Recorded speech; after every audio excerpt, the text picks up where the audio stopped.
Hello મિત્રો, મારા કિચનમાં આપ સૌનું સ્વાગત છે। આજે હું ફરી પાછી આવી છું આપની સામે એક નવી જ રેસીપી સાથે। રેસીપીનું નામ છે કાજુ ગાંઠિયાનું શાક। તો ચાલો મિત્રો હવે શરૂ કરીએ કાજુ ગાંઠિયાનું શાક। તો સૌથી પહેલાં મિત્રો કાજુની રેસીપી બનાવવા માટે મેં લીધી છે એક ડુંગળી, એક ટામેટું લીધું છે, 2 મરચાં લીધા છે અને સાથે થોડા કાજુ છે। તો પહેલાં આપણે એની પેસ્ટ બનાવીશું। તો ચાલો મિત્રો બનાવીએ પેસ્ટ। હવે આપણી પેસ્ટ તૈયાર છે।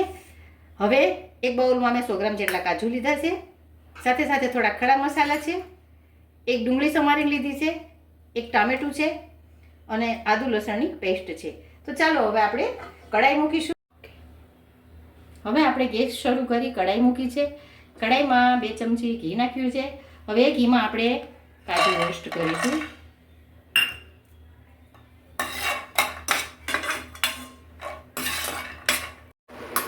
હવે થોડીક વાર સુધી આપણે આમને આમ જ કાજુ સાંતળ્યા છે। તો તમે જોઈ શકો છો કે કાજુનો કલર બદલાઈ ચૂક્યો છે।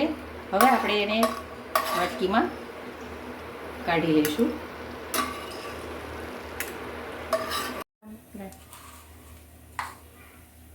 હવે એ જ કઢાઈમાં આપણે 2 ચમચી તેલ એડ કર્યું છે, 2 ચમચા જીરું નાખીશું, સાથે થોડા ખડા મસાલા પણ જોઈએ, જેનાથી આપણે એને ખાવાનું નથી લેવાના, પણ એની સુગંધ અને એનો સ્વાદ શાકમાં ભળી જાય છે। સાથે થોડી હિંગ નાખીશું,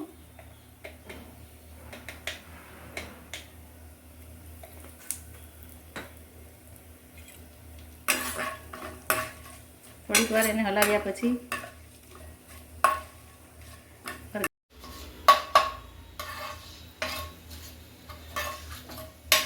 હવે મસાલા સરસ મજાના આમાં મિક્સ થઈ ગયા છે। હવે નાની એવી ડુંગળી સુધારેલી, ઝીણી ડુંગળી હતી ઝીણી સુધારેલી ડુંગળી નાખવાની છે। આપણને એવું થાય તમને કદાચ કે ગ્રેવીમાં પણ ડુંગળી છે અને વઘારમાં પણ ડુંગળી નાખી છે, તો એટલા માટે કે ગ્રેવીમાં ડુંગળી ટામેટાનો સ્વાદ જાગવો જોઈએ, એના કરતાં ખાતી વખતે ડુંગળી અને ટામેટાનો સ્વાદ આપણે અનુભવી શકીએ।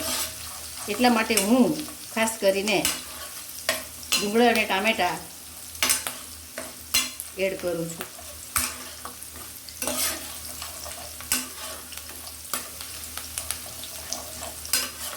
ડુંગળીને આમ જ આપણે 1 મિનિટ સુધી સાંતળવાની છે, ટમેટાને પછી એડ કરવાના છે, એટલા માટે કે ટમેટા તરત જ સંતળાઈ જાય છે।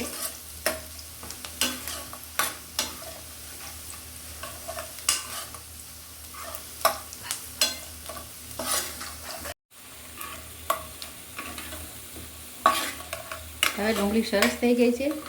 ત્યારબાદ મેં એક ઝીણું સમારેલું ટમેટું હતું, ટમેટું નાખીશું।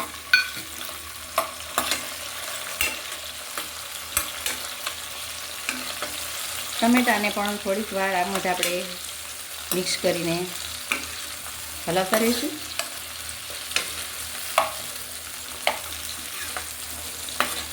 ફ્રેન્ડ્સ, એવું છે ને આમાં કે મારા બાળકો બહારથી અમારા ઘરમાં ઓછું ખવાય છે બહારનું, તો હું પણ મારા બધા બાળકો અને પરિવારની હેલ્થ માટે બને ત્યાં સુધી જાતે જ બનાવું છું,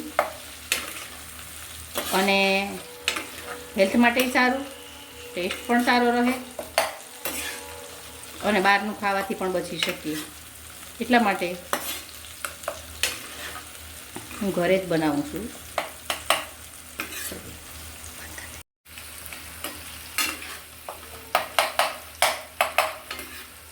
હવે ટમેટા પણ સરસ રીતે ડુંગળી સાથે બધા મસાલા સાથે સરસ રીતે મેશ થવા લાગ્યા છે। હવે આપણે એક વાટકીમાં લસણ અને આદુની પેસ્ટ છે તેને પણ એડ કરી દઈશું।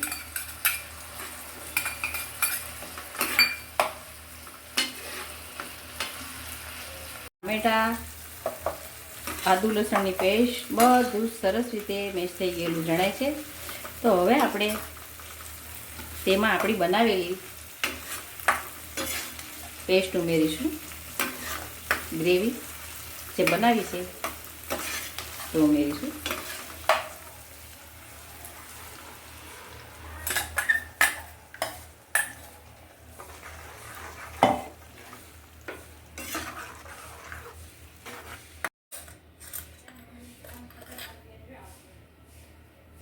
હવે આપણે 1 ચમચી ભરી નમક નાખીશું,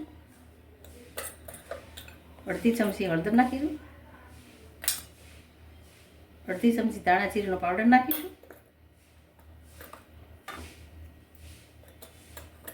2 ચમચી ભરીને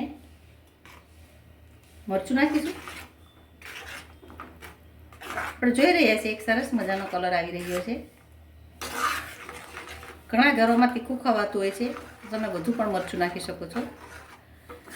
અમારા ઘરમાં તીખું ઓછું ખવાય છે એટલે મેં મરચું ઓછું નાખ્યું છે. સરસ મજાનો આપણો શાકનો કલર આવી રહ્યો છે. હવે આપણે એને 5 મિનિટ માટે ઢાંકીને છોડી દઈશું. આપણે જોઈ રહ્યા છીએ કે તેલ છૂટું પડી રહ્યું છે. હવે આપણે રોસ્ટ કરેલા કાજુને એમાં એડ કરી દઈશું.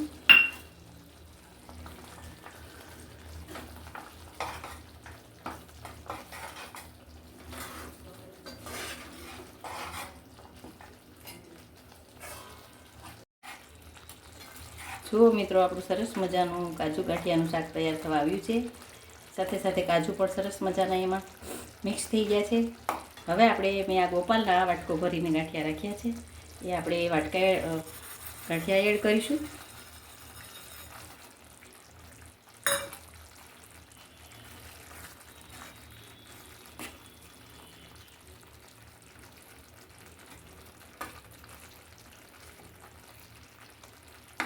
કાજુ ગાંઠિયાનું શાક તૈયાર છે. ઉપર આપણે ધાણા ભભરાવી દઈશું. ગેસ બંધ કરી દઈશું. તો આપણું કાજુ ગાંઠિયાનું શાક છે તૈયાર.